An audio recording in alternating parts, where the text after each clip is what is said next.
All right, change my view, and we will get going. We got a lot on the agenda. So, all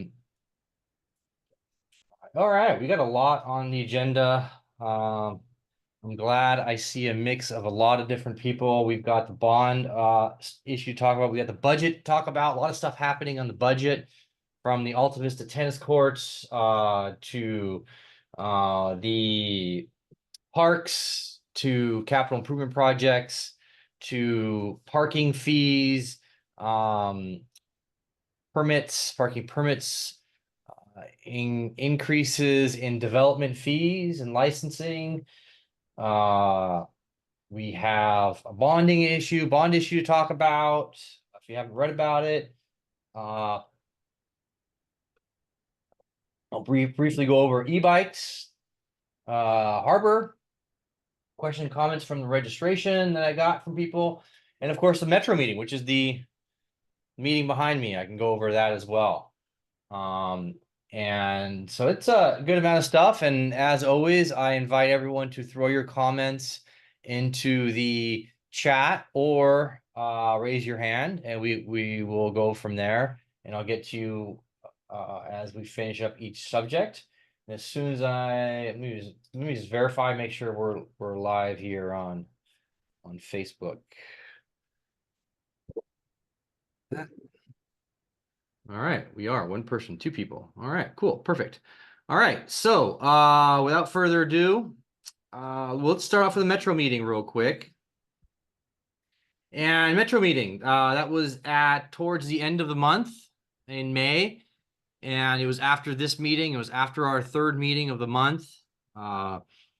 In short, for those of you that don't know or need to catch up on it, the Metro, which is the large agency that deals with all the public transportation in LA County, wants to do an extension for the Green Line currently, or the C Line. Currently, the C Line, formerly known as the Green Line, ends in North Redondo, up by the old TRW up there, Marine Street, Marine Avenue, and 405. And they want to extend that down to Torrance and eventually end up in Long Beach. And the section that they're working on right now will go from alongside the 405 and cut down what's called the right-of-way, where there's currently a harbor, a freight line, and then all the way down to Del Amo Boulevard, Del Amo and Crenshaw. They built a huge transit center down there. That's one of the options. Both options end in the same spot, start in the same spot. And the second option is to go along 405 and then link up with the 405 and go all the way down to 405 and then link up with the freight line right of way and end up again same place. So why does District 1 residents, why do South Redondo residents, why do residents all over Redondo Beach care about it other than the residents that just live there? Well, a lot of reasons. Reason number one is we are a tax donor to the transportation and tax system in the South Bay and LA County. And so we tend to want our tax dollars spent properly. And the best way to spend your tax dollars properly on a large project like this, which is a bond. And of course, there's the long-term issue, which is ridership. So if you have one person riding it and you have a cost of $100 million, well, that's an expensive ride. But if you have 1 million people riding that and the cost is $100 million, it's a lot cheaper to maintain and run. Long story short, we are really trying hard to get the Hawthorne Boulevard option, which is what you see behind me. It's Butch's motion, and a lot of issues have been made with motion, and I'll just summarize the meeting this way. This is what I learned. Metro does not care about ridership at all. They don't care that it's 47% more ridership on Hawthorne Boulevard. They don't care that our housing elements, both Lawndale and Redondo, have concentrated a significant amount of housing on Hawthorne Boulevard. They, Metro, don't care about anything else other than cost and timeline. The ability to build, number one, and ability to finish, number two, with number three being sorry, letting people in. Number three, doing it for the lowest overall price. And one of the things that I've kind of realized by listening to them and ridership and why they don't care about ridership is because ridership doesn't bring much money to them. It's about the initial infrastructure and ability to build that project. Initially, Metro bought the right of way and Lawndale and Redondo back in the early 90s for a couple of $1 million. And so they've had it set in their heads to go along the right of way. Well, since then, we're now 2024. They weren't even going to look at any other option. Since the residents have gotten involved, we've gotten involved, we have shown that the right-of-way has a multitude of problems as proposed. High pressure gas lines, natural gas lines, the way there's not enough room for all of these different options, that there's sinkholes, that there's crossings with some of the streets and emergency services, that it's they thought it would be really simple, move the pipes around, move the freight line over, and boom, you just get your light rail in there. No big deal. Hey, it is what it is. It's cheap and easy and fast. Since then, they've realized it's much more difficult. So staff has broken, and this is what I realized there at the meeting. The Metro staff broke, and they proposed this hybrid solution, which is a little bit above ground, a little bit below ground, a little bit on ground, at grade, I should say, along the right of way. And this option will be the best option because it's not as expensive Hawthorne Boulevard, but it's cheaper. So it's cheaper, and it's going to deal with some of the noise issues, and it's going to deal with the traffic crossing for emergency vehicles. And this just should be the answer, kind of what they're looking at. A couple of problems with that. Number one is they don't know the cost involved. No costing done for this. They don't know the timeline involved for this hybrid option. They didn't even study this in the environmental impact report. This is a third option. All they studied in the environmental impact report was the Hawthorne Boulevard option, the right-of-way option on the surface level, and of course the no option, no extension option. So they would use a high traffic bus line, which is not an option. They don't want to do that. So that leaves so the motion that was made, but you see behind me, right back here, right here, Butts's motion was to continue to study the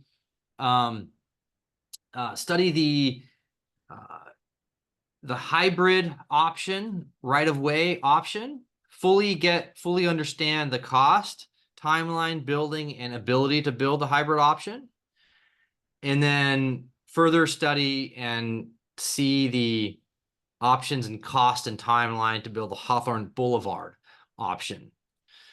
That was what was said. There was an amendment. Butts made the motion. Supervisor Mitchell, which is our supervisor, she seconded that motion and then made an amendment to continue studying the Hawthorne Boulevard option. When Director Butts came out publicly with his motion, posted it online, that's different. It was different than what was verbalized. And then he came out with another motion online, said, "Oh, no, this is the clarification," which was completely different than what was verbalized and what was written down. Those are all three. All that is a big jambalaya problem. What is said at the Metro meeting, verbalized, that is the motion. That's what needs to move forward on. So I just want to remind everyone, this is a $1 billion project. It's going to take 6 to 8 years. It'll be around for ever, 100 years. So do not expect to move mountains. I talked to one of my fellow elected officials from Montebello. He's since off the council, and I saw him there, and I asked him, "Hey, so what are you here for?" He said, "Oh, we're finalizing our EIR for our extension for the Gold Line, I believe, that's gone down through Montebello." I said, "Oh, really? How long have you been working on that?" And he smiled, and he stopped, and he looked at me and said, "You know, Nils, we were here in 2019, taking comments on the draft EIR. They didn't come up with the final answer until solution for what they wanted to do, the route, the pathway, until 2021. And here we are in 2024, in May of 2024, voting on the final EIR. Metro staff said that they will not recirculate the draft EIR with this new hybrid option. Me being through this once before now with the waterfront project, completely, this is exactly what happened to the boat launch ramp. They moved the boat launch ramp in all these different areas. They studied one location, and then they put the boat launch ramp in our harbor somewhere completely different. That was what was sued on. It wasn't recirculated. There were huge issues with that. The judge saw that, and the judge threw that portion of the environmental impact report out. If Metro staff goes down this path by not doing the environmental impact report properly, and we get all this onto the report, and they don't recirculate, they don't address the questions properly regarding the hybrid option, that is something that we can file, the city of Redondo Beach and city of Lawndale can file a complaint on. I have no problem saying that, because if you don't study your options and you don't properly mitigate the effects of a project like this, then the only option that we have as a community, as anyone has, is to file a complaint in the court and go to the judge. So Metro does not want that either. They don't want to file it, deal with any legal hassles. They want to do what's best. So that's why Hawthorne Boulevard's best one. It's the known of all the knowns. It is the old red car line, 47% more traffic, more ridership. We have the South Bay Galleria, which is now the South Bay Social District. They're coming with another 350 apartments on top of the 300 apartments that we have already approved. We did a whole bunch of high density housing up in that area because the state mandated that. State said that's where you're going to put it. That's what we're going to approve for you to be able to put this high density housing. We have a whole host of infrastructure up there available to doing that project there. So being the Metro, the Green Line extension. So that's why we're fighting really hard for it to be there, to do the right decision. You do this once and be done with it. So that's the really short synopsis of a really long story. So, yeah, if I really want to commend, actually, I don't know if they're all online here. I haven't gone through a lot of people here, but Holly, if you're online, great work by you. Who else? I'm blanking on names. The couple. Maybe you're on here. Nikki. Holly, sorry, I'm blanking on names. Nikki Mitchell. Nikki Negretti Mitchell, yep, and her husband. Fantastic work. Lawndale. Who are those in Lawndale again? It's Ray. Ray Holler. Yes, Ray, I think I see you here. Great work. By the way, I want to hand it. Oh, you guys can see that. Oh, no, it disappeared. There you go. Let me, oops. Oh. Uh-oh. There you go. There you go. It's creeping up. This book right here, there's a book. This is the best book. I've turned the exact page that I wanted. This is awesome. This page on this side right here shows you the right of way. You see that small little road right down there in the middle? That's the right of way. Okay, that's where they want to put. They want to move the freight line to one direction and put in 2 light rail lines, get 3 lines in that small little thing. And on this side over here, this is Hawthorne Boulevard. You see how big that center median is? That's because the old red car line went through there. That's right. The old red car line was there. So this is the best photo in this book. I mean, this whole book is amazing. I really want to give props to the Lawndale group, the Redondo group, all the residents that came out with this. If we had this kind of idea in the waterfront project, wow, we would have done even. I mean, we won. We did an amazing job with everything. Mark, thank you very much for the kudos on there, right? With the EIR and showing everything. I mean, it just simply doesn't fit. It just nails it on the head. So whoever came up with this, Lawndale Gnome King, that's the email that's on here. Build the sea line, the Green Line extension down Hawthorne Boulevard. This is just an awesome book. So huge props to the residents up there. You guys have done great work. Continue on. It's going to be a long fight. It's going to be a multi-year fight. Don't lose hope. You're going to get somewhere. We've already moved the conversation forward to a different direction. So that's the Metro. If anyone puts their hands up or comments, let me know. or just put your hands up or comments in there. I'll look on Facebook as well. And then the next thing we'll get to is the budget after everyone's here. I think most people here, got 32 people here, of like 50 something people registered. So going onwards to the budget, we've got a huge budget we're dealing with right now. Massive budget. It is 115 million, I want to say. Let me get the exact numbers for you. We're using before I go down that path, I'll just say that we have a whole new budget system that we're working with so far. And it's got its issues. It's not perfect. And the way we used to create the budget in Redondo Beach was we have this program called Munis, Tyler Munis or something, and it's a big budgeting program made for municipalities. They would export the numbers from all the departments out to Excel. They would take that Excel, they would import it to a different Excel file. They'd create these graphs and things and gizmos, and then they'd manipulate that. They make a copy of that, manipulate the information in there, export it back out into another Excel file, and then they would import that into the system.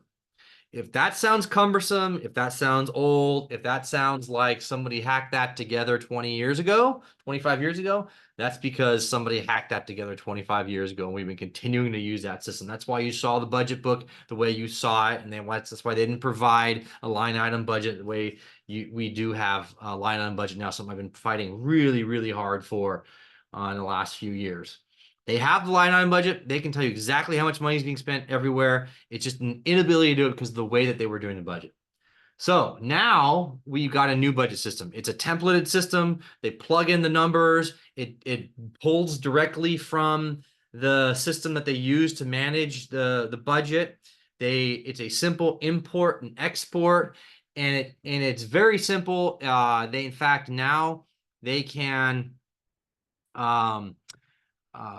now they can update the budget on a day-to-day basis. So if they want to change something, add something, delete, they can do it very simply and export a whole new budget and have it in sync all the way across the board. So there are some issues. If you look at the budget, the headers, the first paragraph of every department, the percentages and numbers don't work, don't look like they work correctly. And there's some other issues in here, like we're only having a few percentage, like maybe a 3, 4, 5% increase in budget, which is roughly $5 million, but we're going from $105 million to $114 million. So how do we get an extra $9 million?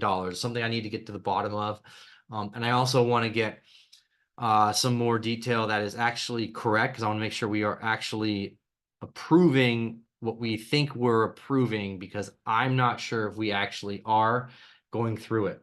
That's what I'm seeing. So we have, let's see here.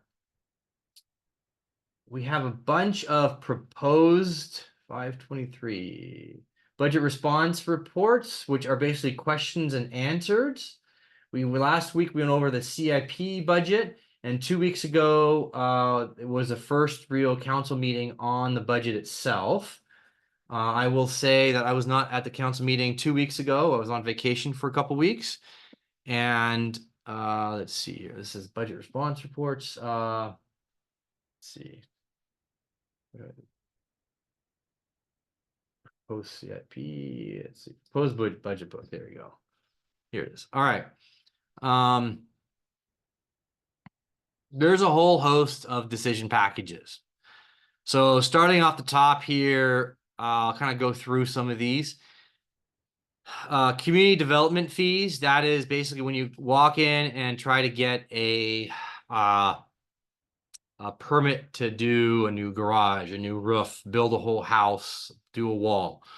They want to increase those by 7.5%. There has been yet to be a year where they don't increase the permit fees by some sort of percentage.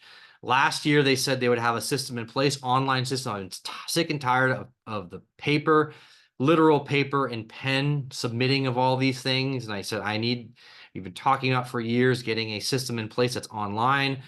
And said to them, we're holding off on the increases until that system is in place. Supposedly it's in place. Supposedly they did the increases in fees at the time. Now I'm looking at this and they're saying a 7.5% increase to the building division fees overall, with online. And so now they have an online technology and training surcharge fee for building permits. So this is the whole new fee.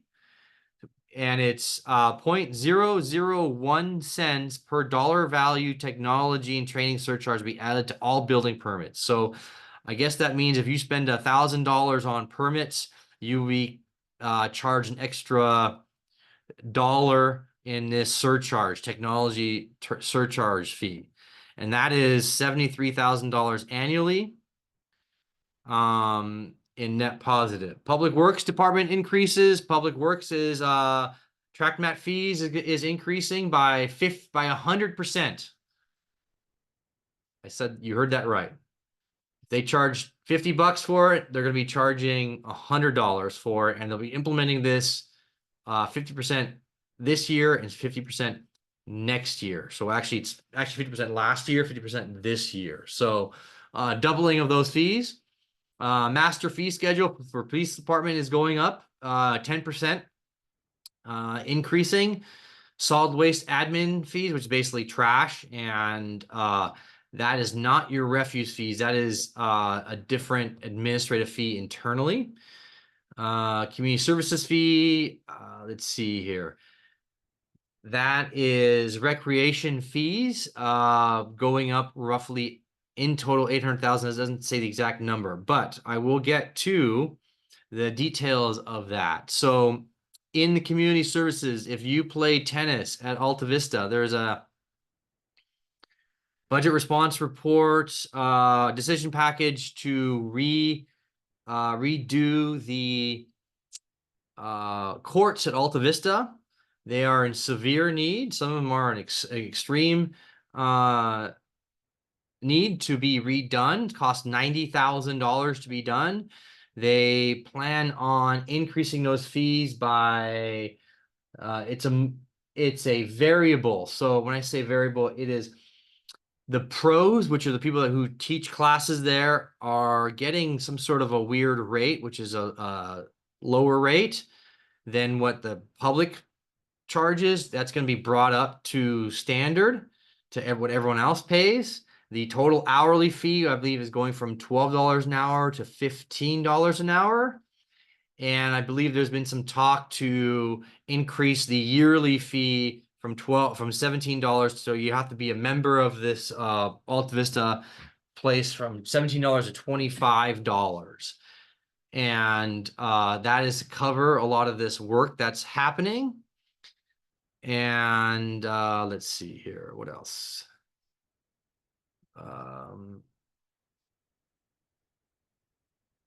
Let me see if I find the exact numbers. I don't think I have them here. So that's the basic gist for the tennis courts there at Alta Vista. I'm concentrating on that because there are some other fees along in the other parks. So if you rent the parks, those service fees will be going up as well. When I say rent, making reservations to use the cabana or using a certain area, or you're running a program, those fees will also be going up as well. Let's see here. Let's go to parking. So here's a big one. First of all, there's a motion. Councilmember Obaji wants to raise the parking meter fees from $1.50 an hour to, I believe, $2 or $2.50 an hour, I want to say. Parking meters only exist in the coastal zone of Redondo Beach. So nowhere else do you find parking meters in Redondo. That means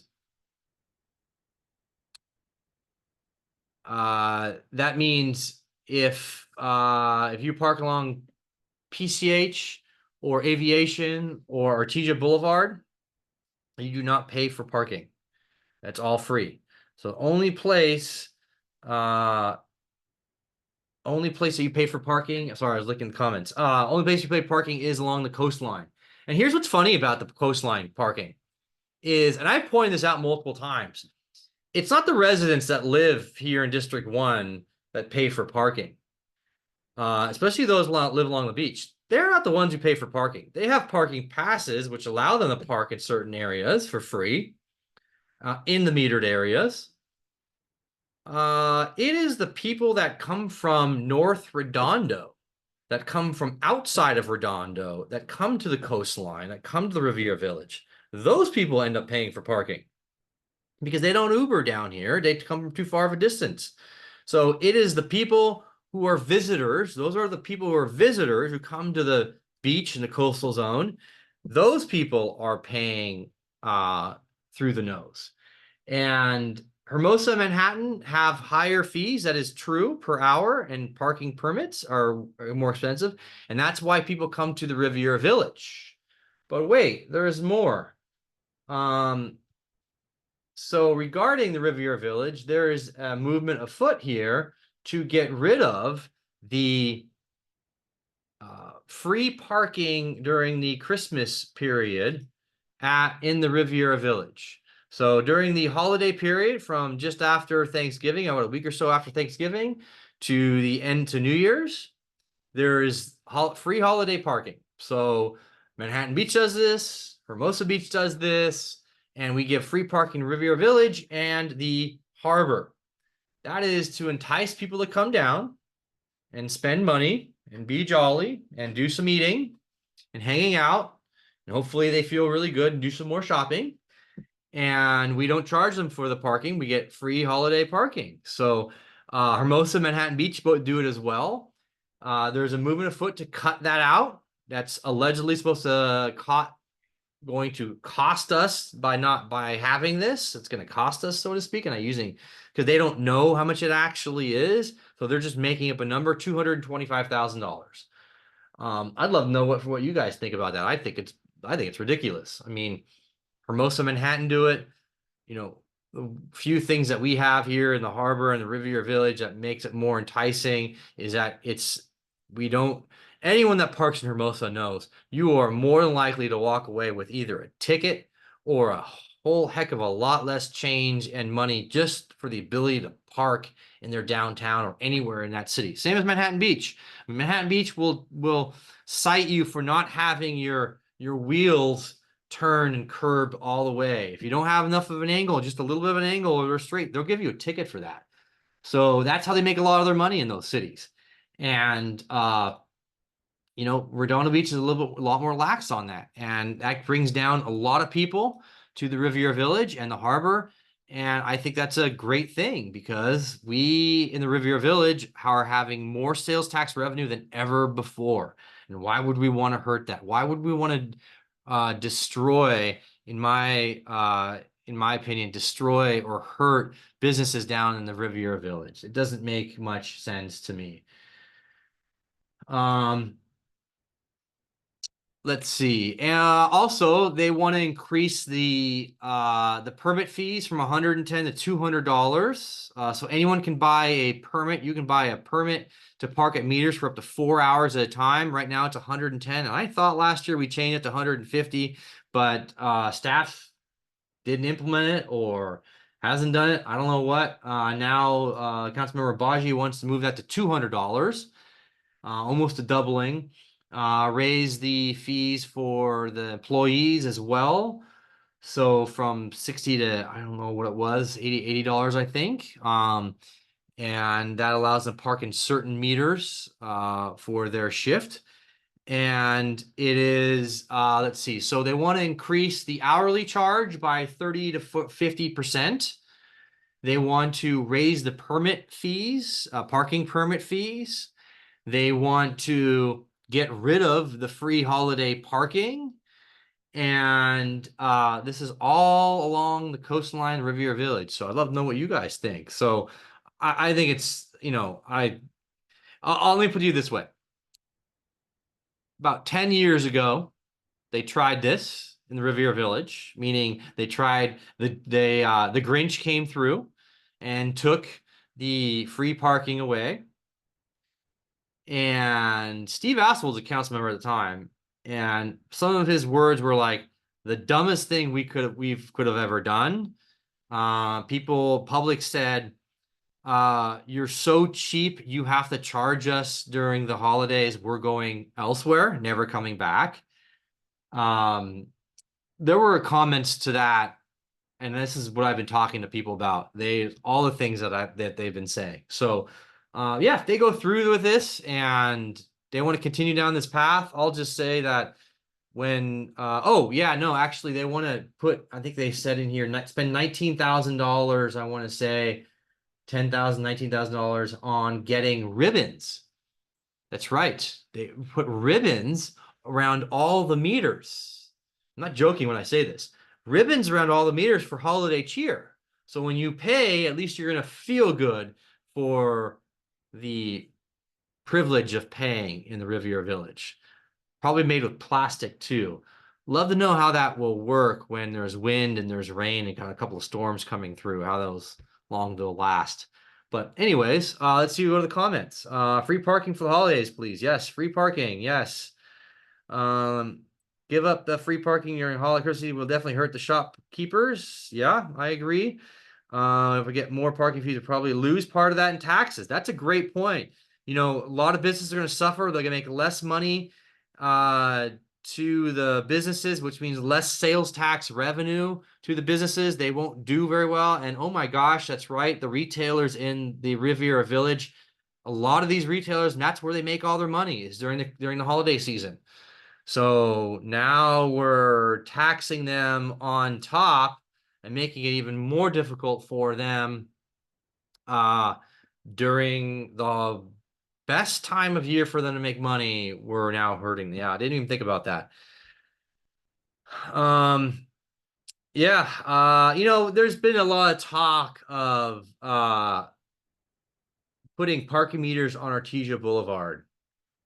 You know, I'll just be honest with you. I don't feel the need to do a tit for tat, meaning if the North Redondo or other people are pushing this forward, like I said in the beginning of this conversation, it's really simple.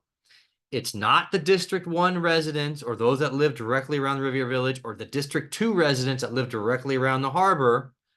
It's not those residents that are going to suffer.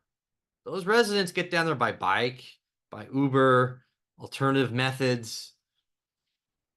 They don't have to pay for parking, and they know ways around parking. They can park somewhere else for free. They know how to park. We know how to park. We live in this area. It's our backyard. It's our front yard. We know. It's the residents in District 4 and 5 and other cities that come down. Those are the people that are going to be paying in addition to everything else. So you're only hurting the people that don't live around here. That's what it comes down to for me. Who comes up with these ideas for discussion? Council members in other districts. They're the ones who come up with this, and city staff floats the idea sometimes. You know, I'm not opposed to increasing some of the parking permit fees and in due time increase the hourly fee to keep up with inflation. Those meters are expensive. Oh, they also want to install more meters on Hirondo. So between PCH and South Getruda, right where that storage facility is at, right now there's free parking, and you hardly ever see anyone parking there. Well, staff had this big report. We could put all spend $40,000, $50,000, $60,000 to install all these meters. The problem is you're never going to get your money back because not enough people park there. And the only people that park there are only parking there because it's free and you're parking there for a little bit of time. You put meters there, no one's going to park there. And this is how I know that's the case. On South Getruda, that little street that goes from the post office from Catalina goes all the way down along the that storage facility and dumps into Hirondo. There used to be a ton of cars that used to park there. But some of the cars that were parking there were overnight camping, if you get my drift. We put in a bunch of meters there. Nobody parks there anymore. Revenue, almost non-existent. So when you put in meters in an area where people don't really park, every meter costs $10 a month. Every transaction, there's roughly 25, 30 cents per transaction charge, plus a percentage credit card fees, 3 to 5% credit card fees. So you're not making any money off those meters. You'll probably end up losing money because of the lifespan of the meters don't live that long, 5 years. You got to replace them. Those meters are not $100. They're not $800. They're upwards of $1,000 each. So are they making that in profit? And then of course you got to maintain them. You got to check the cash and do a whole host of other things. So, yeah. So yeah, stupid decision. I got you on that. Let's see here. Coastal Commission, you can only raise the fees so much. The Coastal Commission allows a certain percentage of increase, no more than that. We have a certified coastal plan and program, so that includes a market management program in some areas. So we can raise it to a certain amount, but then have to ask for permission from Coastal Commission. And of course, all of that takes staff time too. So keep that in mind. You know, all this isn't free. Staff time is not free. We are understaffed, far and away understaffed, and don't have enough people. So let's see, what else do we have in our little budget here that's good for people to know when it comes to fees and increases. We've got let's see here, upgrade cities management system. Let's see, before we get to that. Yes, the fire department fees. So here's one of the problems I have with these fees all kind of coming in. We need to bifurcate in this budget process the fees versus the budgeting system. Perfect example. The fire department is now charging or is attempting to charge anytime someone calls 911. So if you call 911 and you want paramedic service, you will now be presented with a $312 bill. You heard that correct. That passed in last year's budget.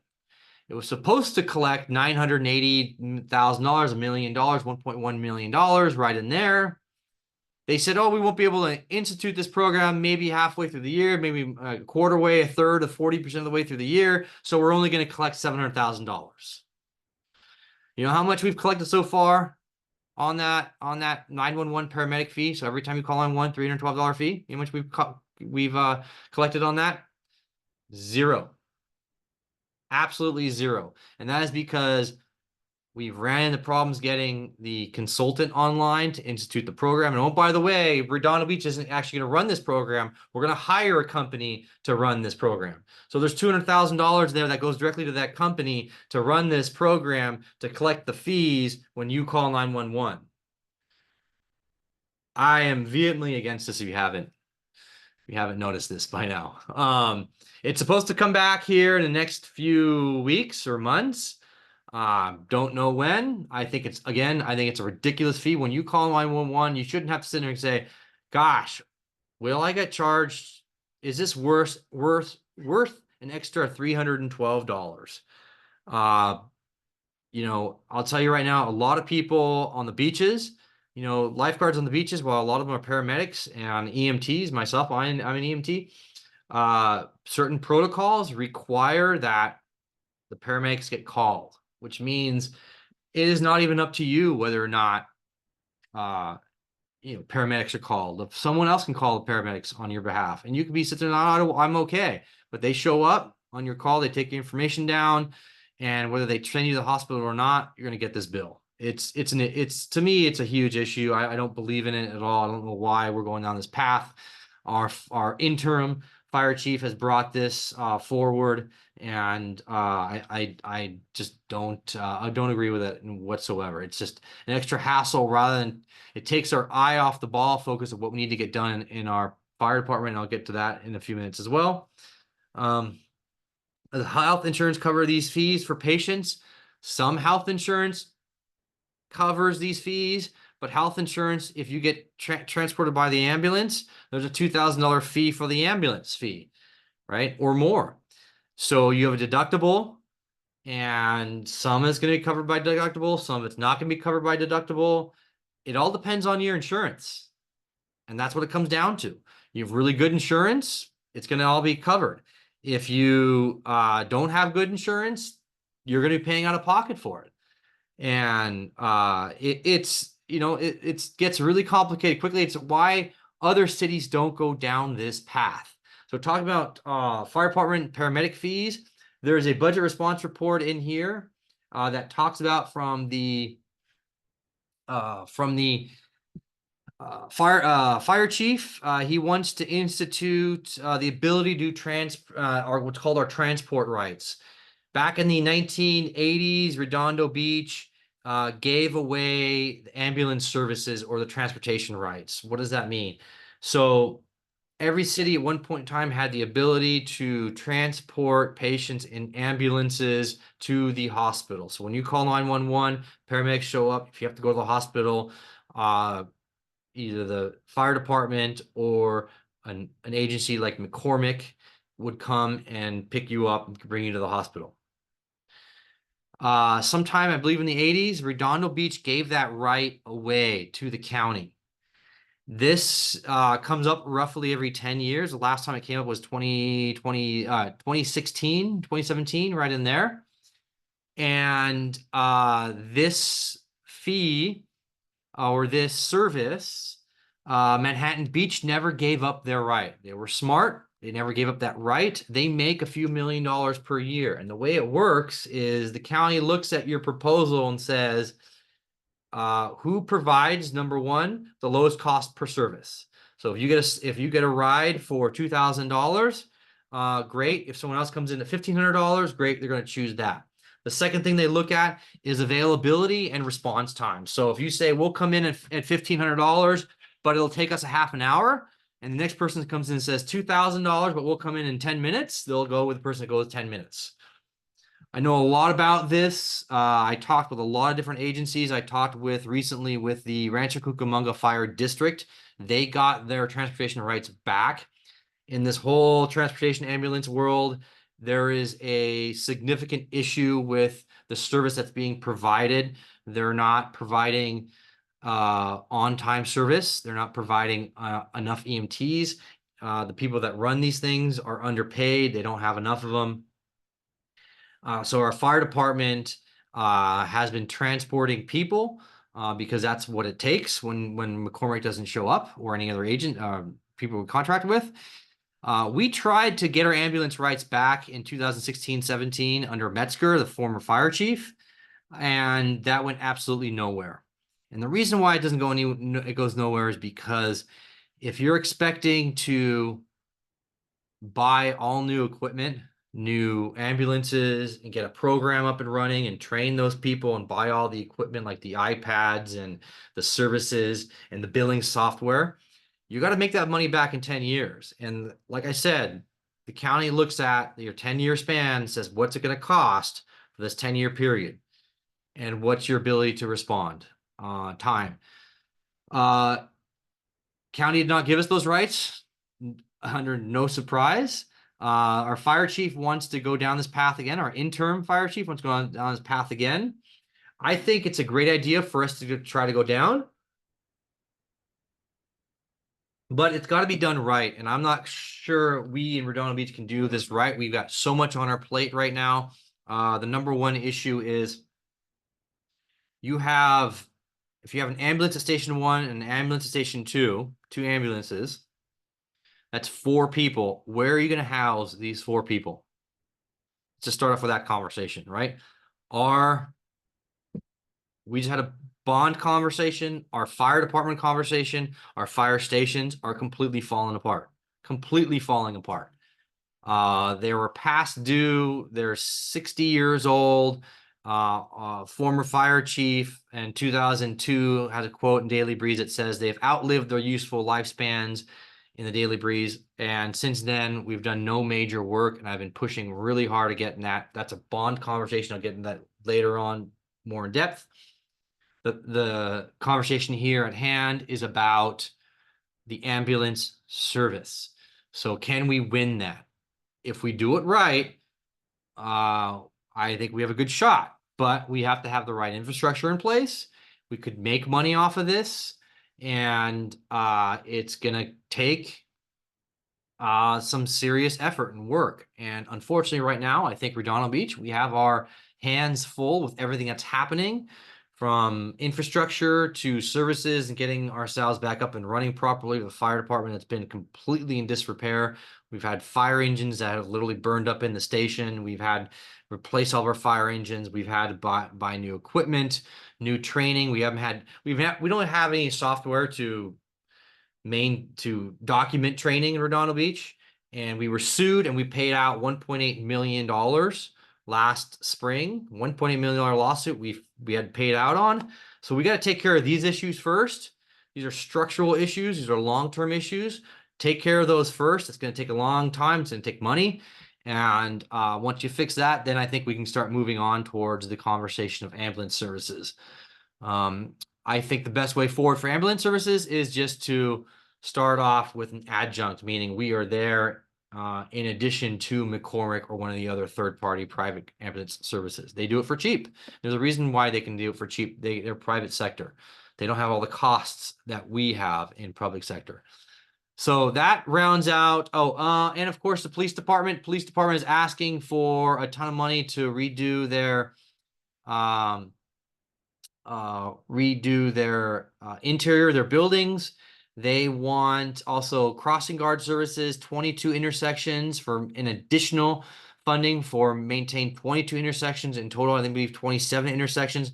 That's $205,000. It's a one-time funding. And here's the problem with crossing guards. And this is something that I've really talked about a lot in the last few meetings is where is the school district in all of this conversation? We run the school district's elections. We give them free crossing guards. There are fees, there are services that we bill them for that they don't pay us back for. We have 2 school resource officers, and each officer is roughly $215,000, $210,000 each, and they give us roughly $70,000 to $80,000 or $90,000. So we pay $425,000, $450,000, and they give us $80,000, $90,000. Well, these officers are dedicated to the schools. And so where's the parity with that? There's a whole host of other costs that I can go name off for the next 5 minutes that we pay for in Redondo Beach. The city pays for the school district. We don't get paid back for. I'm fine with some of these things.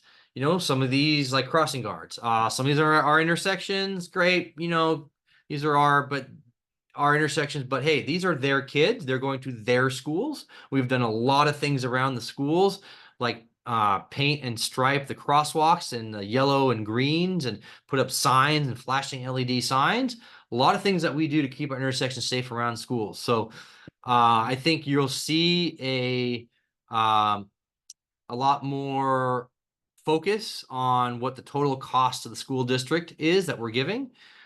Speaking of services that we are asking for are new. It's kind of in the police department. We've got, let's see. Well, actually, we got case management software. Let's see here. Performing our, let's see, right. Crossing guard reorganization, police technology services. So they got a drone services they're working with. And then this thing I want to talk here about homeless housing supervisor. I believe this homeless housing supervisor is going to the city attorney's office. $138,000 all in. And ongoing appropriation from the successor agency fund of $50,000 and ongoing general fund appropriation of $88,000. So this is one more soft cost that Redondo Beach is has been requested that we pay on a year-over-year basis regarding homelessness. This will not be paid for by a grant. Once we suck a cost like this up into our budget, it stays within our budget. We can't get grants for it. It has to be part-time. And this position, I believe, is going to the city attorney's office. Why the city attorney's office? He always says he's so busy. He says, I'm so busy, I don't have time. I don't have time. Let's get this away from the city attorney's office. I've said this time and time again. We have attorneys that are making $200+ an hour doing paperwork and programs that we could have a civil servant doing for literally half the price. So it's, well, when if I get outvoted, I get outvoted. But I don't think we should be having any of this homeless stuff in the city attorney's office. He's done a great job with it. He's laid the groundwork, but we need to start moving that over to somewhere else in the city where we can do it for far better and far more efficient. Let's see here. Public Works. Public Works is asking for money for public works operations and tree cutting, refuse adjustments, smart manholes, a whole lot of needs there in Public Works Department. I fully support those because number one question and complaint I always get for quality of life really always comes 90% of the time comes down to Public Works, right? Trees, sewers, laterals, streets, sidewalks, potholes, you name it, parks. That's all done by Public Works. It is all and always done by the Public Works Department. They do a tremendous job, an amazing job, and they never get any of the kudos that public safety always gets. And everyone will say public safety, but it's really the Public Works Department. They have a really small budget as compared to the other departments. Number one is police, number two is fire, and then the other departments. They do a lot of work. They're on 24/7. Wow. Let's see here. Upgrade city agenda management system. That's going to come out of the PEG funds, which is basically from your cable taxes, cable fees. Waterfront economic changes. Let's see here. We don't have too much going on in the waterfront. We've got a lot of stuff that happened last year, and a lot of things are moving forward. For instance, International Boardwalk. We set aside $1.4 million.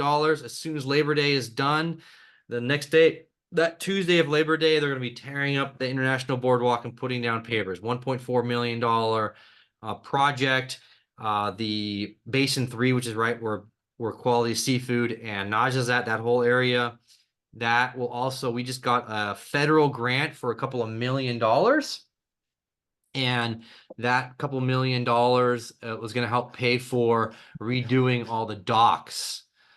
So my volume got automatically muted. So if anyone has anything to say or ask on that, go ahead and say it now. Raise your hand. Put it in the comment section before I get going to the next portions.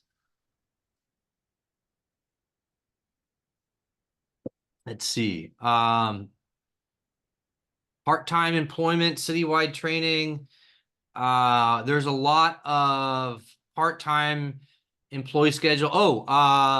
After school programs. So we're raising the fees on after school programs for a variety of reasons. Shouldn't say we are raising. It's proposed to raise the fees on after school programs for a couple of reasons. One is minimum wage has gone up dramatically in the last year. That's number one. Number two is we signed some massive increases to pay, specifically the groups that actually would be affected by this, largest pay increases ever. Prior councils underpaid employees. What we're looking to do with this is one, capture increased costs and be able to pay for that, but two is add extra pay on top of that and to get more personnel and more people. But also with the increases in programming and after school programs is what we'd like to do is have more after school programs. I just got an email today that said, once again, the after school programs are they fill up within 2 or 3 minutes, and we need more because they sell out so fast. So we need more people, and we need more programming and have it in different locations. So all that costs some more money, and we can go down that path. So what's happening with parking structure? Let's see here. Let me go out to your questions here. One concern I've been having isn't necessarily public works. Some street facing trees on private properties are being pruned. I see a lot of trees getting chopped off. Yeah, there's no tree ordinance on private property. And we over prune our trees. That is very true. I'm not sure what the question is. Trees provide shade in addition to their looks. I agree. And, I'll tell you right now, we in Redondo over prune our trees as a whole. There's certain trees that get cut too much. Other trees that don't get cut enough, and they're kind of on a schedule. In fact, there is a decision package here to increase our tree cutting services by 50 grants as $283,000 and additional $145,000. And what's funny about that is they'd keep coming back to us last year and year before because supposedly we had a leaf blower ban in place. So now the contract went up more expensive because they couldn't use leaf blowers. They had to use brooms. And so the tree company would charge us more money. But now we no longer have that ban in place. We have electric leaf blowers, which are allowed. So if you have an electric leaf blower, feel free to use that. And they're still increasing our tree trimming budget. With that said, talking about trees, pavers, let's see. Let me see any other trees. The two large ficuses, Melissa, just so you know, I asked, I have a couple of reports coming for that. I asked, so everyone who has a tree, I want to get this out there right now for everyone that has a tree in the parkway. And even if it's on your private property, but particularly your parkway, if it's a big tree, a ficus tree, a tree that has a large root system, do me a favor. Call the city right now, tomorrow, and ask them to clean out your sewer line, your lateral, because you are in charge of the lateral from the street, from the middle of the street up to your house. You are in charge of that lateral, whether it's made with plastic, modern plastic, HDPE plastic, or it's made with clay pipes from 50 years ago. You are responsible from the middle of the street up to your house. And if there is a tree, a city tree sitting on the parkway and it has invasive roots, and those roots have gotten into your lateral, it is your responsibility and your maintenance responsibility. The city will come out and clean it out for you for free, but if the roots have gotten so bad and it's completely cracked the lateral, the sewer lateral, it will be your dime that you need to fix. So I highly suggest everyone looks at their laterals. I've been dealing with this a couple of times in the last year, I'd say. Every year I deal with about 2 or 3 times. Last year I probably dealt with this like 4 or 5 times, 6 times maybe. And even if you don't have a tree or used to be a tree or the tree next door, if that tree has very invasive roots, you'd be surprised. The roots get in through cracks. So regarding Melissa, regarding your tree, I have a report regarding a lateral, for the sewer line, a report for the sidewalk and the curb, and I believe there was something else. And I specifically asked whether those trees were cut properly, and they said yes. There's last year, Councilmember Lowenstein and I did not fully fund this tree program. They're supposed to come back to us mid-year and refund it or ask us if we needed more funding. We did not go through and cut every single tree everywhere in the grid that was proposed, because some trees just don't need cutting, and we got a reduction in cost. So every tree that needed and was required to get cut got cut to its full extent, and any tree that was unhealthy or outside of the cycle got cut as well. And that is what the tree trimmers do on direction of the city staff and the arborists that we have at the staff. Regarding the laterals, how does one check the lateral? How does one check the lateral? You have to hire a plumber to send a scope down to look at the lateral and ensure that it's clear all the way through. You'd be surprised. Some people have checked it, and if you have an original house in Redondo, it's probably made with clay pipe. And if it's made with clay pipe, it's probably cracked somewhere along the way, and roots are probably in there somewhere. And you would be very surprised as to how much root or damage is probably inside the lateral. So it's expensive, and it's like $15,000 to replace some of these laterals that connect up. So I would highly suggest you do this maintenance. And if there are roots inside of the lateral, the city will once a year come out and clean it out for you. They won't replace it, just take out the lines, the roots. What defines an overgrown ficus tree? That's a good question. I don't know. Melissa, I got the photos. I sent along. I sent staff out there, the arborist out there. They should be getting back to me here in the next week or so. I'm not sure exactly how to answer an overgrown tree for an area. I think the closest answer I can come to is it has completely busted out the sidewalk and curb, at which point in time staff would come through and they would grind out the roots and replace the sidewalk. Let's see here. Is there a budget item for getting part-time police officers to deal with increased criminal problems? We actually don't have a really significant increase in crime in Redondo Beach. We hired 2 more police officers last year's budget. We didn't need to, but that was what the tough on crime people wanted to do in North Redondo. They were sent to the traffic division, and of the 7 people assigned to the traffic division, 2 are out on injury, 1 is out on administrative leave, so it leaves 4 people. I think there's like 3 or 4 people, and they're dealing with e-bikes, they're dealing with traffic issues, they're dealing with citations of speeding, noise, stop signs, any type of general traffic issue. So crime overall, Redondo Beach has been very stable. There's been a slight increase, but nothing that's been significant. And remember, a lot of these crimes work in waves. There are just groups that go around and hit a neighborhood, and then they're gone. What has also gone down is catalytic converter theft.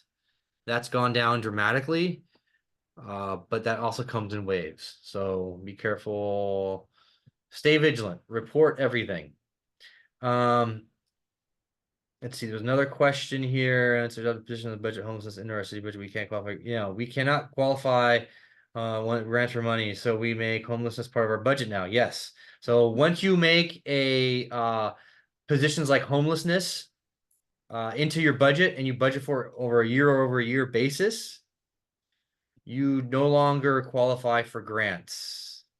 Oh. So and the reason why is because if you budget that for on a year basis in your budget, why would they want to give you a grant? You want to give it to a city that can't afford to put it into their budget on a year basis. So the thought process there is we give these grants to communities that don't have these positions. And hopefully it's a temporary problem.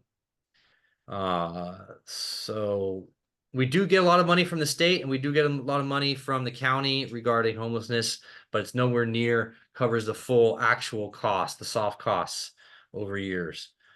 A few months ago, the city, I think, was auditing sewer lines, scoping the camera. They had a private contractor, which is scoping on my property with the streets. Was that about?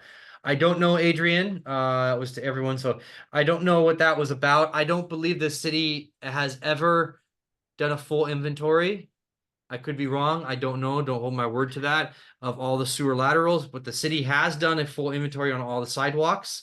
They literally sent someone to walk around the entire city with an iPad and take a photograph of every single defect and on every single square inch of every single sidewalk around the entire city. And we have a whole program that we've been putting $200,000 a year towards to get rid of the bumps and broken sidewalks in a whole bunch of areas. And that leads me to one more thing, because I see some people here from Avenue F and Avenue E.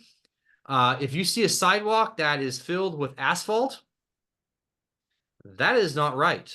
That is a contractor or a utility company that has done that temporarily, and they probably have forgotten, and they've left the asphalt as is. let me know, let city staff know. I can forward it along to staff. They will send someone out, look at it, verify it, find the utility company or the contractor that did that, and then get them to come back out and pour the concrete and do it right. So there is some stuff there. So how many more new police officers do we have over the prior year? I think we have 2 more. We have 4 in total police officers. Spent a lot of money on police in Redondo, and our crime is very low.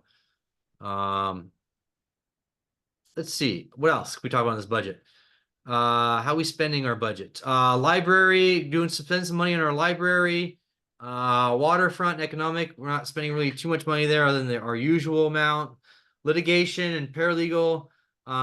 Litigation, the city attorney is looking for what is this? 160,000 plus 16,000 plus let's see here. There was a number that I know in my head. I don't want to say it until I can actually verify it.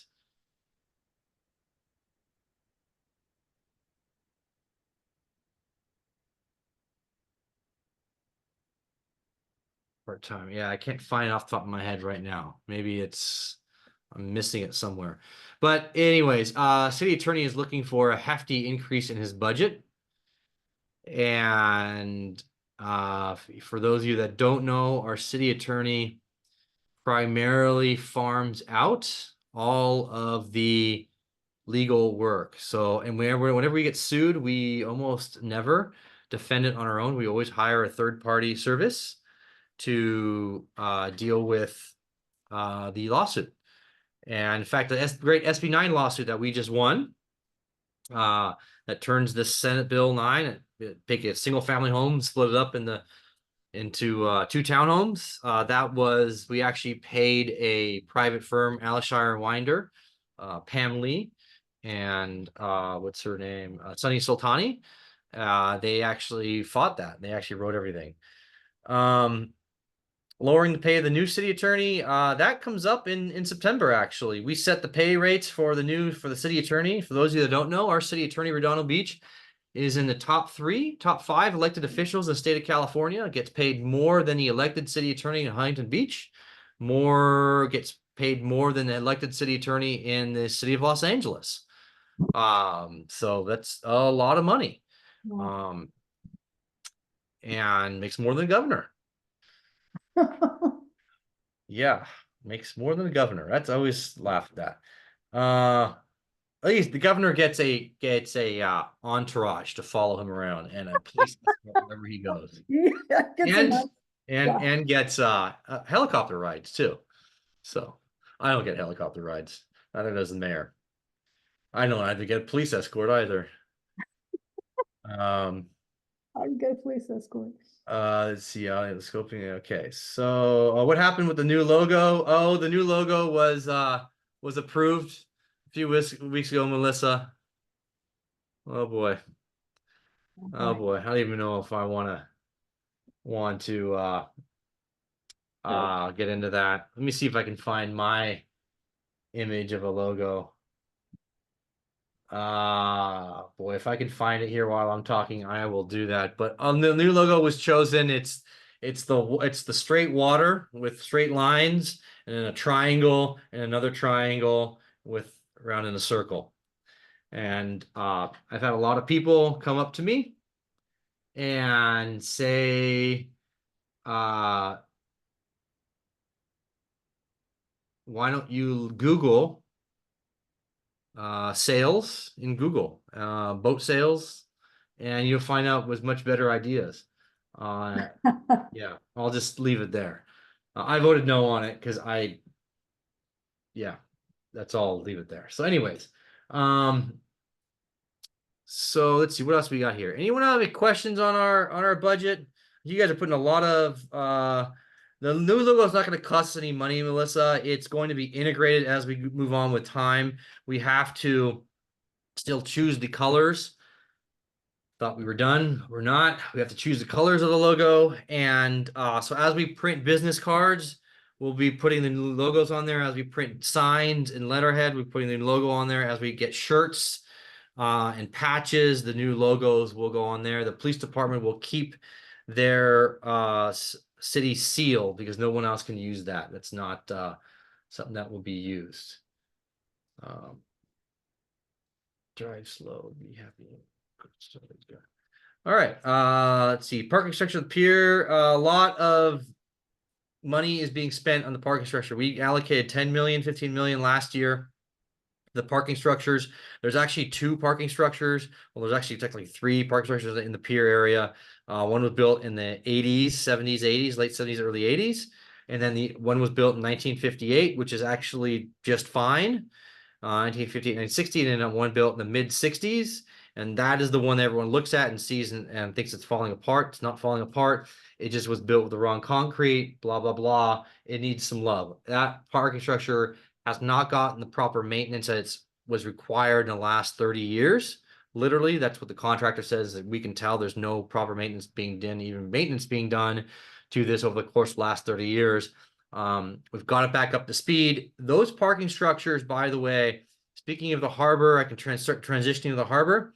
The harbor is making a ton of cash. In fact, you'll be seeing a few leases coming up. The large parking structure that has the structures on top, office buildings and stuff on top, that parking structure with the buildings on top, built in the late 1970s, is producing more revenue for the city of Redondo Beach than ever before, and upwards of over $1 million a year. I think it's actually like $1 million no quote. I don't want to say the number, but it is a dramatic number. We're talking a healthy 7-figure number. The parking revenues in that structure produces roughly 20 million. Last time I checked, 4 or 5 years ago. We make a ton of money off the parking in that parking structure. Most 90-something% of the harbor is leased out. The only 2 places that are not currently leased are Joe's Crab Shack site that we're working on. Someone is interested. That's all I'm allowed to say. And then the old Fun Factory and the Fun Fish Market.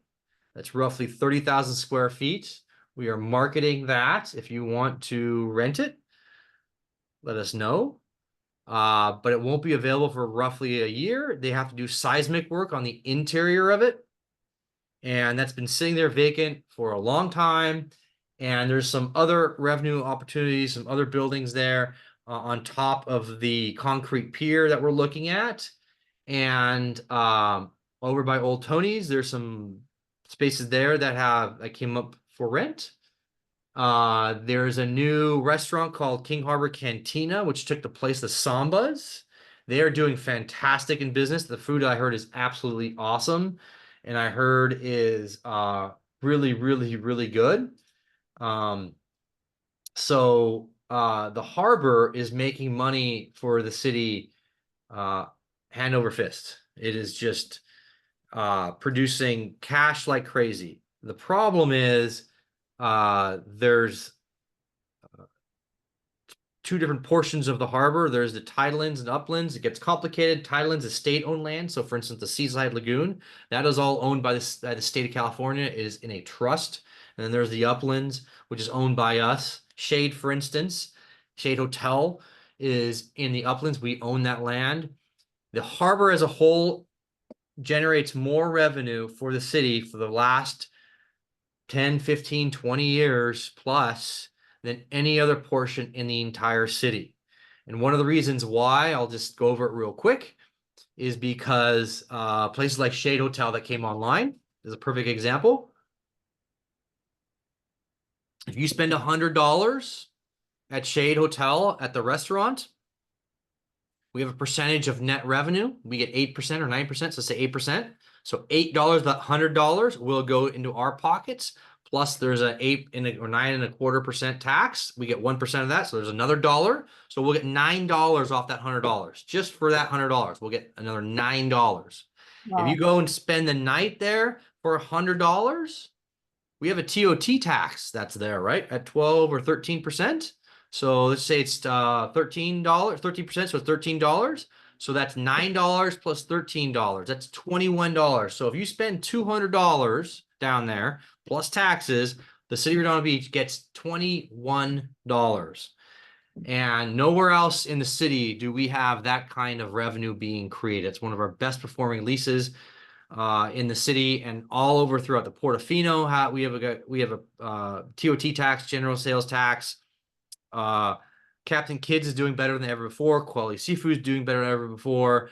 A lot of other places, the whole entire international boardwalk is rocking and rolling. Those businesses are doing great.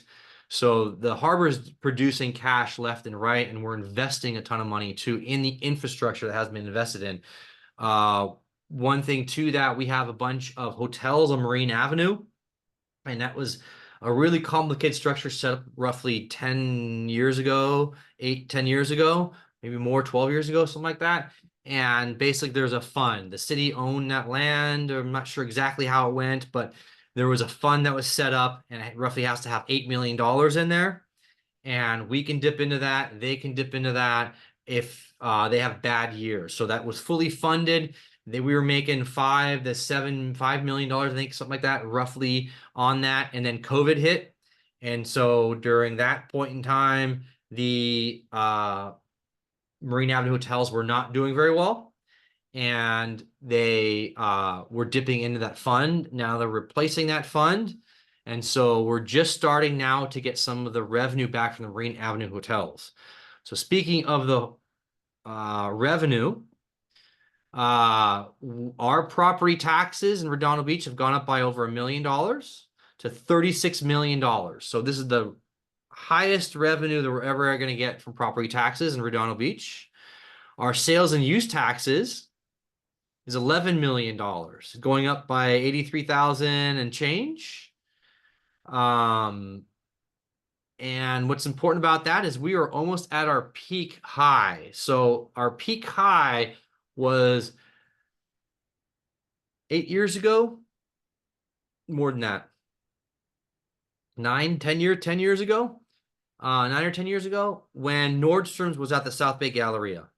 When they left, that instantaneously $3 million vanished. Literally $3 million vanished overnight from one day to the next when they left. And they went to Torrance. And then South Bay Galleria went a steady decline. So we're making almost all of that up. And a lot of that's coming from the harbor. Riviera Village, for instance, making more money than ever before. Rex State House and all these new places on Avenue I. There's a new French place there, new retail. Good Stuff is doing really well. All these new restaurants that are happening in the Riviera Village, they're doing great sales tax revenue, which then makes great business for us. So once again, why would we want to attack them with getting rid of the free parking in holiday season?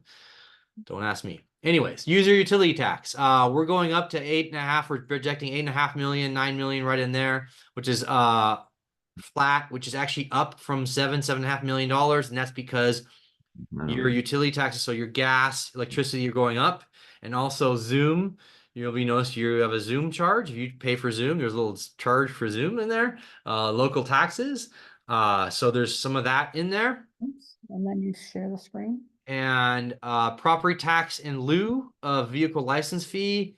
I believe that is the transfer fee for when you buy a piece of property.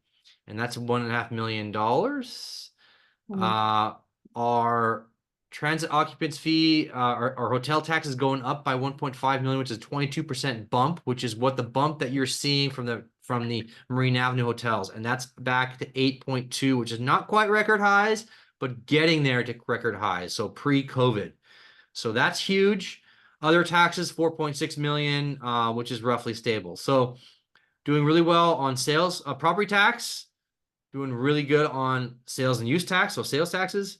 And our transit hotel tax is doing extremely well. All others are flat, but all together, that's roughly bringing us in $2.6 million. And then we have our services. So licenses and permits, charges for services, property, all that is roughly $3 million as well. And let's see here. That in total gives us $5.7 million from all the taxes and fees that we charge. So roughly 5.2% in total, higher than last year in revenue, which is great. So we are doing record revenues, Rodano, $116 million general fund, $116 million general fund that we are working with so far and proposed this year. So that's great. Our city is doing really, really, really healthy moving forward, which actually makes you also think, why are we charging so much more on some of these things? Let's see here. So that's the budget, and there's a lot more to talk about. We can go to start talking about the bond. If no one has any questions, let me go to the comments real quick. Let's see, parking structure at the pier. Yes. Where are tax dollars really going, Kimberly? Well, it's complicated. It goes off to a lot of places. And that's one of the problems I have with this bond that's coming up. We're not really looking at all the places. You know, there's a reason why I put us through the fire department, which is not done, by the way. Fire department, looking at the fire department, how much money we're spending there, what are we doing correct, what are we doing incorrect, where could we save money, where could we cut costs, where could we spend our money better? That's a big conversation. And of course, we are currently in negotiations, labor negotiations with our fire department union. Remember, we have some of the record record pay increases for the other unions. So Public Works got 10%, other got 5.5%, 6%, 7%. So keep that in mind. Let's see, parking structures. Parking structures, Amy, just so you know, I know you asked a few minutes ago. We are spending more money in the harbor for infrastructure than ever before. We're getting that money back. The structures, the roads, the signage, international boardwalk, millions of dollars. We're getting grants for that. State has given us a ton of money, $15-20 million in the harbor. We're getting more money for the state as well. Let's see here. All right, so Delia, your hand is up, and then we'll go to bonds. Yes, I have some. Can you hear me? Yes, I can hear you. Go for it. Okay. My question is, I see how much money the city has that is healthy, make me happy, but that money will be gone in 1 minute. Do you know why? Because the public workers, the one that drive the pickups, never do the stops. When they reach the stop sign, they keep going. And it's the second time I was ready to have a big accident. That all the money that you are talking about that is extra will be gone in 1 minute. Please alert all the public workers that when they drive in the city, they must stop in all the stop signs like the rules are. Okay.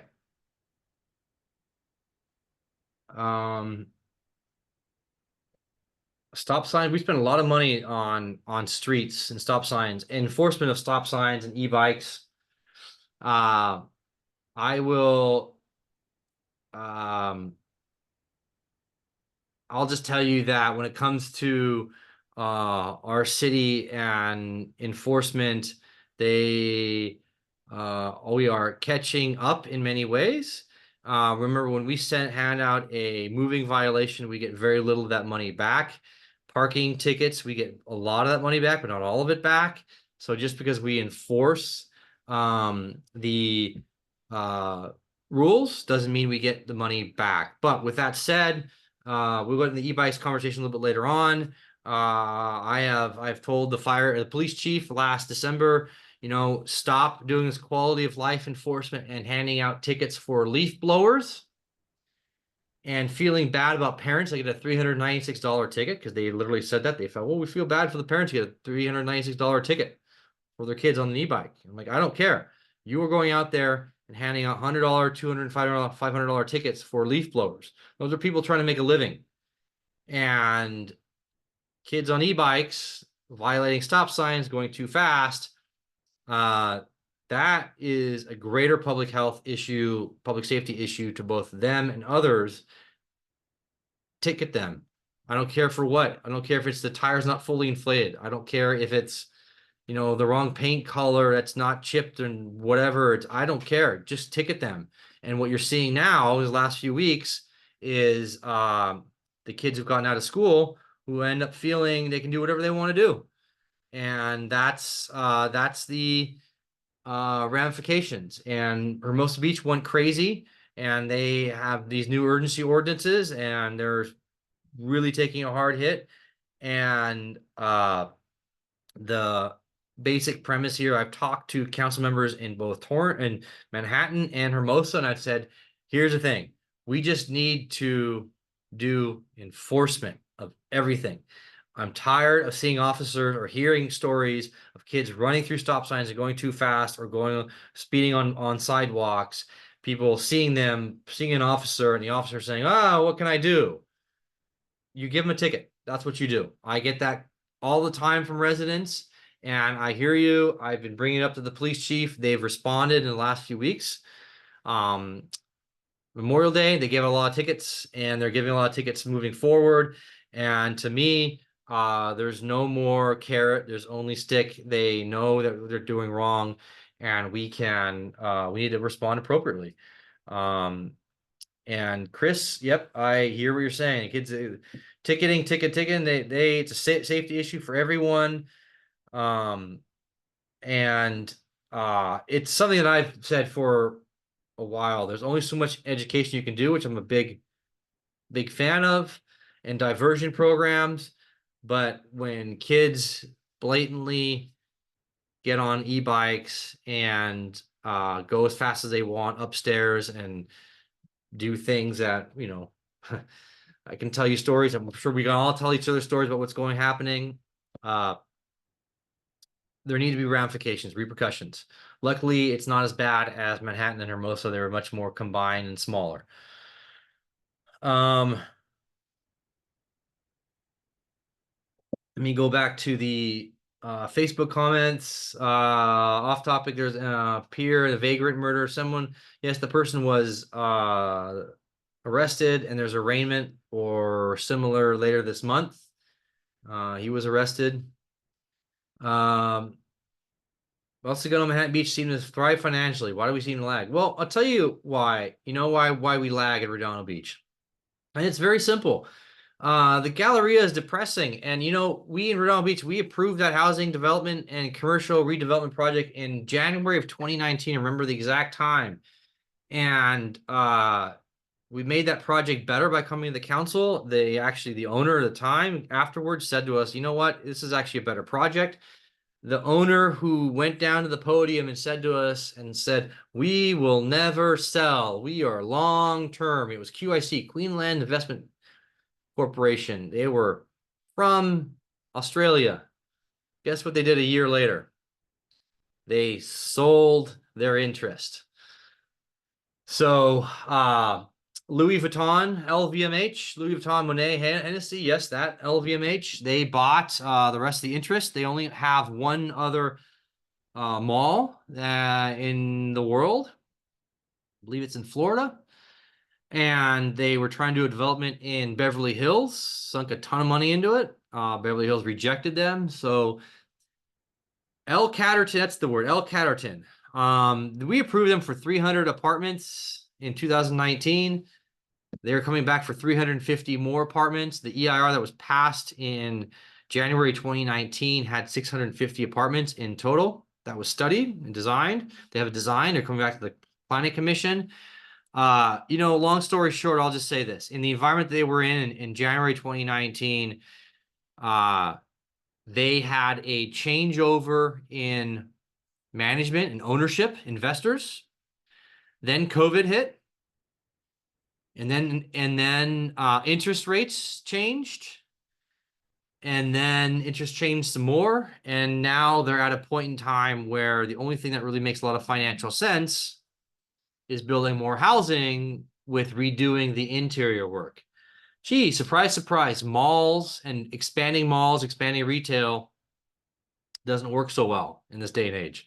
And just so everyone knows, that Macy's we have at South Bay Galleria is one of the highest performing Macy's when it comes to online returns and sales. Macy's is extremely happy with that particular location. There's a lot of other great points with that location, which is what's keeping the whole area alive and why they're continuing moving forward. But the ownership there, Stuart, is very excited moving forward. They have a plan. They're executing. They got their permits for housing in December of last year. They have not broke ground yet for the primary work. And the reason why they have not broken ground yet is because they want to make sure they have all the financing in place, and they want to make sure that they have the right partners in place. And so as soon as they break ground, they need to start moving. They have a really fast timeline. So we've done everything we could possibly do, but you're dealing with a massive hundreds of millions of dollars worth of investments. It is not like El Segundo or Manhattan Beach. This is way bigger. We're thinking, Del Amo size investments, and including housing, which makes it complicated, including hotel, which makes it complicated. Long story short, they have stuff happening there. It was mentioned here, Joe's Crab Shack. Yeah, Joe's Crab is horrible. We put money aside to demo the place. Clearly you weren't here in the beginning. We actually have someone, we can't really talk about it yet, but someone who wants to lease that particular spot. And they're very excited. And we have just so everyone knows, last summer we had this big proposal. We paid Gensler, a huge, awesome architectural firm, to come up with a design concept that has gotten, all I can say is that it got in the interest of the right people. That's all I want to say. When it comes to El Segundo, Manhattan, here's the other thing. We built too much housing in Redondo Beach. This is what I've been screaming about since 2017.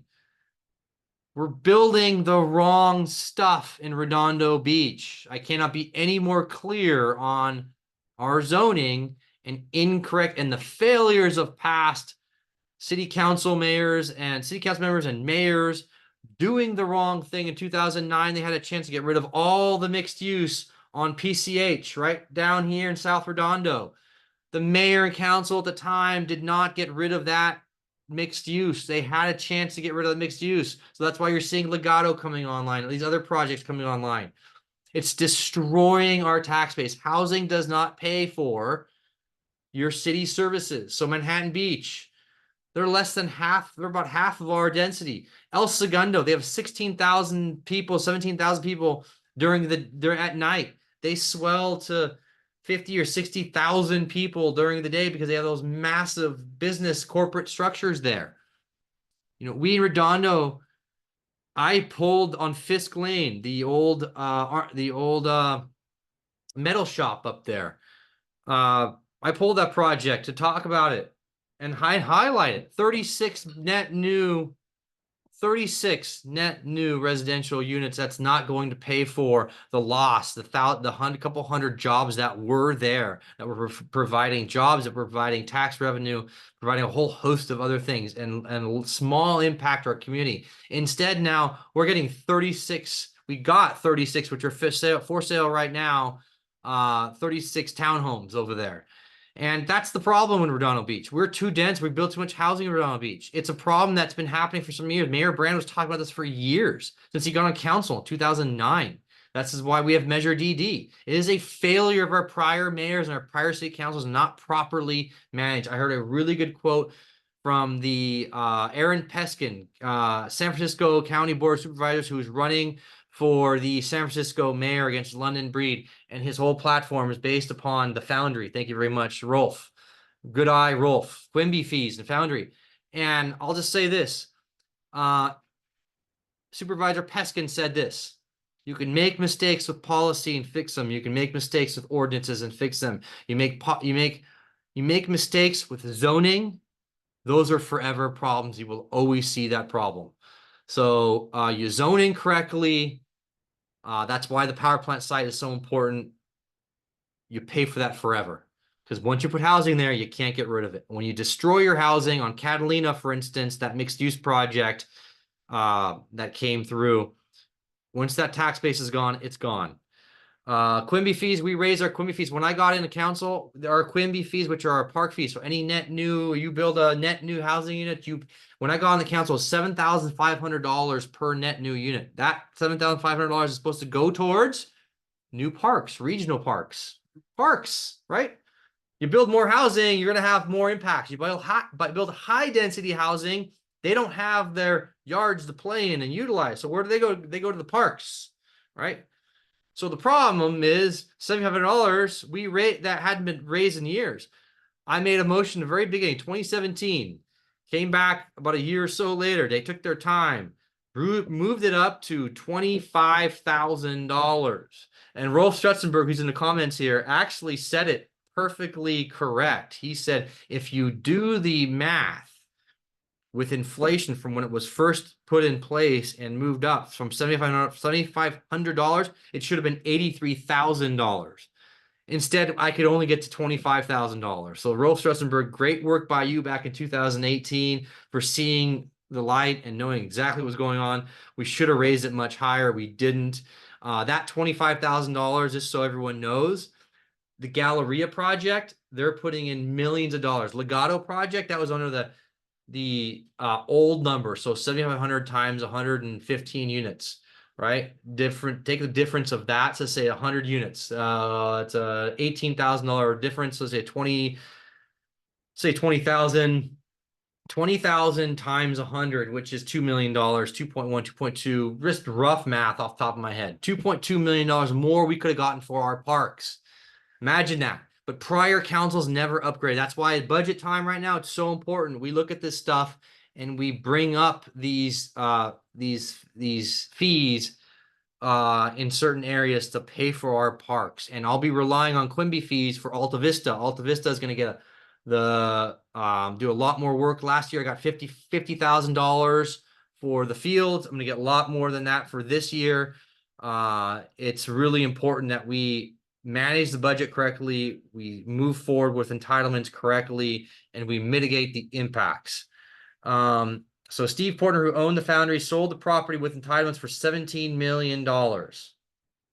Offer for the land before the entitlements was $10 million. So the foundry location with 36 zoned for 36 housing units. It's getting off topic. But if he would have sold it as is, $10 million, but he sold it with the entitlements for housing for $17 million. There's 36 units there. None of them are affordable, by the way, I might add. None of them are affordable. So he made $7 million extra just with the entitlements. And so I got stories about this. So anyways, this is why budgets are so important. This is why we get the correct fees in place, entitlements, we mitigate the impacts, and we stop building housing. We start building more commercial. That's one thing that Zane Obaji, Councilmember District 4, has gotten really right, really getting the FAR for a ratio, building more development on Artesia Boulevard, and getting businesses to show up there, because businesses drive tax base. And Manhattan Beach, they have a great tax base. Also gonna know a great tax base. Skona's very different too. They are a unicorn. Anyways, going over to bonds. Last council meeting, we have a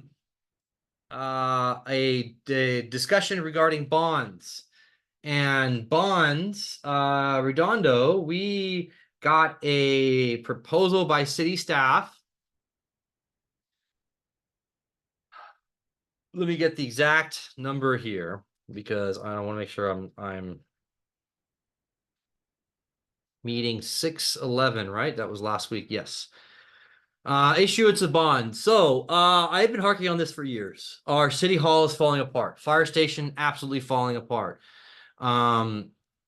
The police station, we've been spending a lot of money on it, but it's lipstick on a pig. It's a great police department. For one place we spend money on, it's police department. Everything else is falling apart. Public works, absolutely falling apart. So our total bond issuance we were looking at was between a renovation cost of $84 million and a complete replacement cost for $160 million. That includes a city hall, police department headquarters, police department annex, public works yard, fire station number 1, and fire station number 2. Here's the problem I have with this. I'm going to say this straight out and be very honest with everyone. I want everyone to know exactly where I stand on this. I've been asking for this detailed report for over a year on this. I've been saying this since spring of last year. It got on the strategic plan. I said, I want a detailed list of all of our structures in the city. Detailed list. All the public works yards, the old historic building, the old library, new library, fire station 3, all the facilities, right? It was due in fall of last year, October, November. It didn't come back. They moved it. They moved it again to February. It didn't show up. I'm asking, where is it? Why is it not here? Why? Where is it? Oh, it's coming. Oh, it's coming. Oh, this. And all of a sudden now, school district is talking about anywhere between $200 and $350 million bond. I'm not sure what the exact number is, but that's what they were talking about. Now Beach Cities Health District is talking about a $30 million bond for their aging infrastructure. Now, they had just had a recent article in the Easy Reader that they said they said their partner that's supposed to take over for them said their plan is no longer financially viable and they have to cut the plan down and they have to put more money into it. That's what the Easy Reader article said. So now they're going out for a $30 million bond. So here we are in mid-June of 2024, and I asked the first question out of my mouth. I asked the consultant. Of course, we had to hire a consultant. Ask me, when did you start this project? And he said, I started about a month ago. So he gave us a number between 84 and 160 million dollars on those 7 buildings, 2, 4, 6 buildings. And the problem I have with these 6 buildings is that's not what I want. I want to have all the buildings. For instance, anyone been down the beach lately? The beach? Anyone seen the outfalls on the beach? Those 2 big outfalls, the big concrete outfalls? Well, they're literally falling apart. I don't even know how old they are. They're extremely old. The problem with these outfalls, they were built at a point in time where the thought process was we just flush all the water straight out to the ocean. Nowadays, in the last 20, 30 years, you build outfalls, they end in the sand, below the sand, and they dig them out when they know a big rainstorm is coming. And when they know the rainstorms aren't coming, they cover back up, for instance, the summer. The reason why they do that is because the water, when they have a flush, whether it's a storm, whether it's a water main break, it's just a simple flush, too much water, whatever it may be, it comes in, it goes in the sand and seeps into the ground, and the ground filters and cleans it through the natural process, does not go into the ocean. Each one of those will cost roughly $3 million to fix. Public works yard. Now, when it says public works yard on the bond here, by the way, the 2 things I just mentioned, those outfalls, not included in the bond. The public works yard, that's only for the admin building. $6 million to refurbish, $15 million to completely replace the public works yard. I'll tell you right now, it's, I want to see where I know what the public works yard looks like, where they do the actual work. And that place is falling apart. That needs to be included. The city hall, we don't need to completely replace it. We can do a renovation there. I'm fine with that. The police department annex, which is across the street on PCH, we don't own that building, and staff is looking to completely replace that. They don't really want to do a renovation on that. The school district owns that building. It's an 85-year lease or something like that. I say, no, let's just refurbish that. Let's redo the fire stations completely from the ground up. That's actually the renovation cost is actually almost very close to the replacement cost. Just tear them down and redo them. It's cheaper, it's easier, it's faster. Anyone knows that has redone a house, done remodeling. I've never remodeled a house, but all my friends, everyone that's ever gone through it said the same thing. Don't ever do a remodel. Just tear it down to build it, renew it. If you're gonna do that much work, tear the whole thing down. Police department headquarters, 29 million. Police department annex, 21 million. There's a lot of other places. The old library needs to be fixed. We got millions of dollars there that needs to be invested in that building. And we've got performing arts center. We've got a lot of other city facilities. I really, staff is kind of trying to push this for the November ballot. That's correctly identified. The state of California is looking to do Rolf Stretzenberg, who's a school board member, so I'll quote this. I'm expecting him to know the real numbers. $14 billion for school facilities. $14 billion.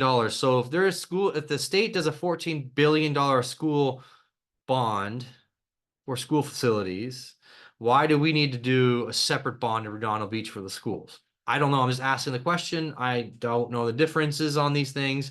I'll just say that I do think there is a lot of ways we can save some money, Redondo, on how we do business. We need to investigate that. And more importantly, when we go and get our bond, we need to know exactly how we're going to be spending this money and what we need it for. Spending the money today is cheaper than spending the money tomorrow. We know how inflation goes. So if we would have done this 2-3 years ago, probably would have been much cheaper. Of course, there's open space acquisition fund in here as well.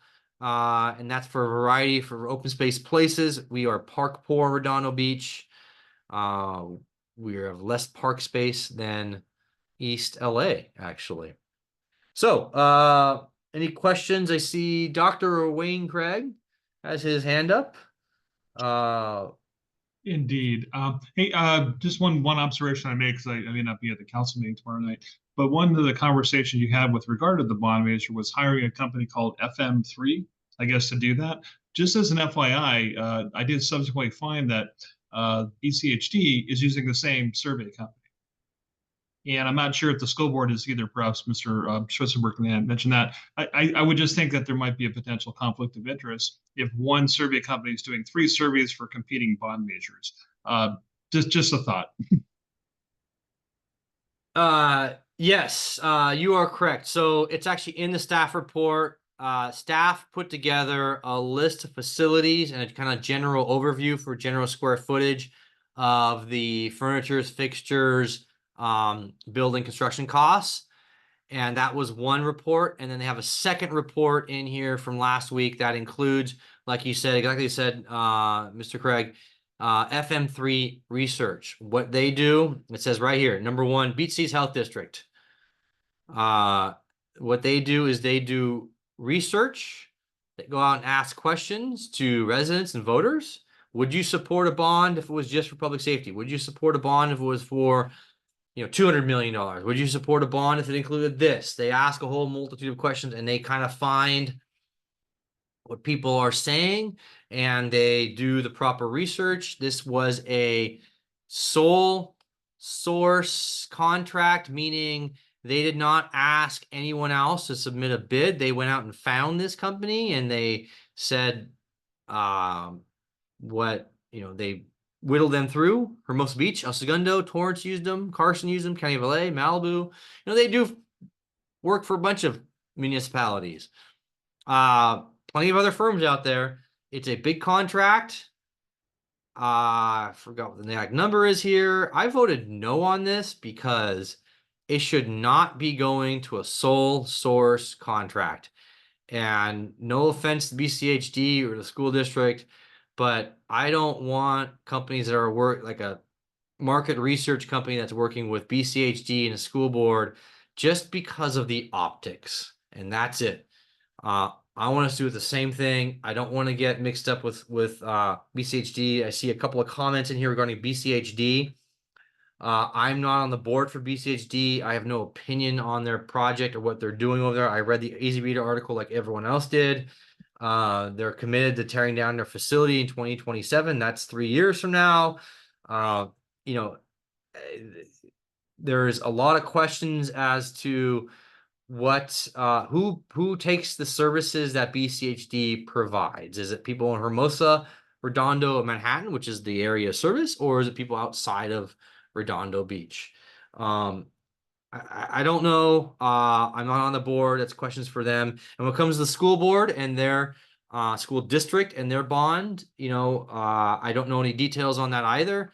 I know it's a big number, and go ask them and the school board over there.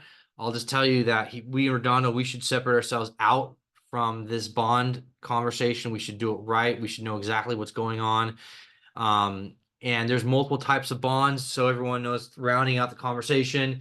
When it comes to bonds, you can get that money and pay for that money through multiple different ways. For instance, when we bought the Fun Factory lease in the harbor for $9 million, which is going to cost us roughly $15-16 million, we do a lease revenue bond. When we paid off our CalPERS pension debt from the state, CalPERS, a $226 million bond. We needed $220 something million. We needed a lease revenue bond. So what we did was we were paying the state 7.5% interest rate on our $220 million plus. We bought a bond for 2.82%. You heard that correct, 2.82%. Everyone I say that to shakes their head, says that can't be right. Says, no, it's right. Exact bottom.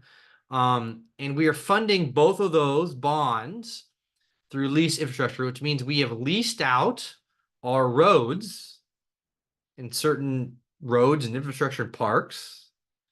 And we are taking the money from our general fund and paying for that bond. And remember, when you get a bond for $100 million, roughly speaking, not quite, depends on the interest rate and term, meaning for it's 20 years or 30 years, you're roughly paying double. Not quite, but that's the rule of thumb. The next way to pay for a bond is you attach the bond directly to a sales tax. So you run a sales tax measure on a ballot and say, we are going to increase our sales tax by 0.25% or 0.5% or 1 percentage point. And we can only do that to a certain amount. I believe it's 11%. And then that percentage, if it's 1%, we expect to get, let's say $10 million a year or $1 million a year. Say we get $1 million a year out of that. We can take that $1 million and that's going to pay for the bond. And the third, and that's called a general bond, and that you have to vote on that and it gets 66% of the vote.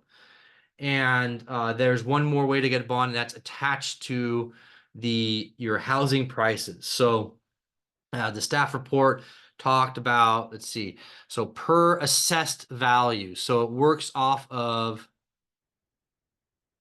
the assessed value. And here it says, so for every $100 million of bonds issued, a tax of $12.50 to $13 per $100,000. So if your house is $1 million, it's assessed for $1 million, you would be paying 13 times 10, $130 a year for 20 years or 30 years, however long that debt service is going to be in play for. So those are the three basic ways that you pay for bonds in municipalities. And that's the three choices that we have. We've done a lot of lease revenue bonds.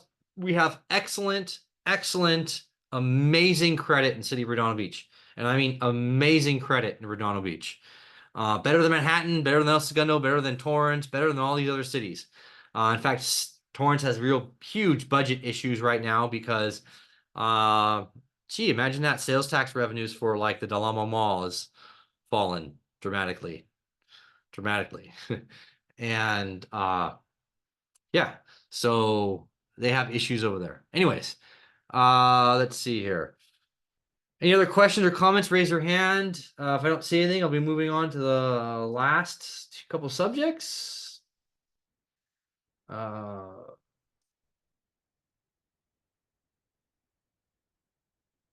Let's see. Cannabis, real quick regarding cannabis.